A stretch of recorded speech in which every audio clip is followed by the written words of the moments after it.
Hello everyone, this is Anuprati Devna, the trainee under Lexis and Company for the month of July. So as you have already watched the title below, what this video is all going to be about, so let's get started.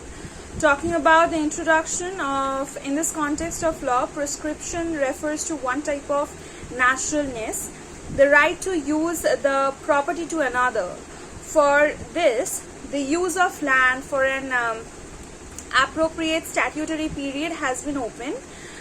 Continuous, exclusive, and under a claim of right. The word limitation only tells the meaning. Its literal word limit means restrictions or rules or circumstances that are limited. The statute of limitation has been set as the time limit is given to the aggrieved person for various suits through which the parties can approach the court for the redressal of justice. Now let's go and understand the doctrine of prescriptions. Now what is an easement? So a right in the right of an owner to own or occupy land which gives him the right of beneficiary enjoyment on the land of another person which he does not have. Such a right is given to the owner of land so that he can fully enjoy his rights in his property. Therefore, a real estate has certain rights which are associated with the enjoyment of another real estate, without which the property cannot be easily and fully held and enjoyed. For example, in the right way, sunlight, water, sewage, etc.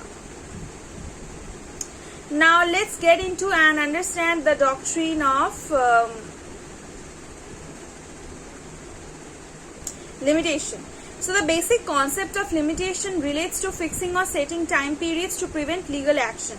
As given in section 2J of the Limitation Act 1963, which talks about a period of limitation, it means the period of limitation prescribed for any appeal or application as per a schedule, and prescribed period, which means the period of limitation. The provisions of the Act have been calculated in accordance with the statute of the law indicates the withholding of the deadline for different legal actions that a victim may take against him or herself and seek trial or remedy or religion before the court. Where a suit is initiated after the boundary, it will fall prey to the statute of limitation, protecting the lengthy process of punishing person indirectly without a crime is the main and basic purpose of the statute of limitation.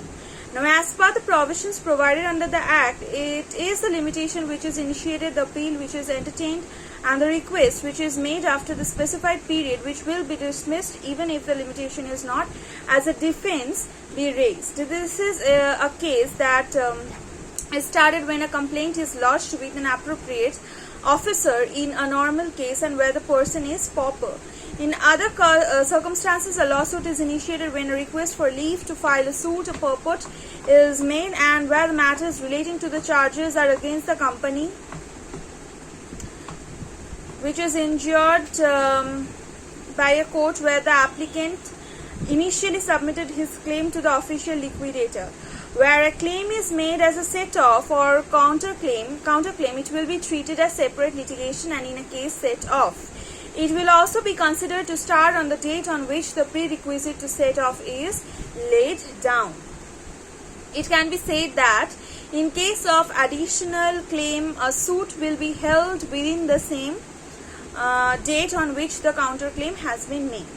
With this, a notice of motion in the High Court is requested when the application is made to the appropriate officer of the particular court. The Limitation Act 1963 does not affect the provisions or provisos provided under the Indian Contract Act 1872. The Act has been made effective for the reason that it obliges the jurisdictions of the court to enter acts which are trivial and pending action by the complaints to avoid lengthy proceedings. This was short and very swift. Hope you like this video. Thank you.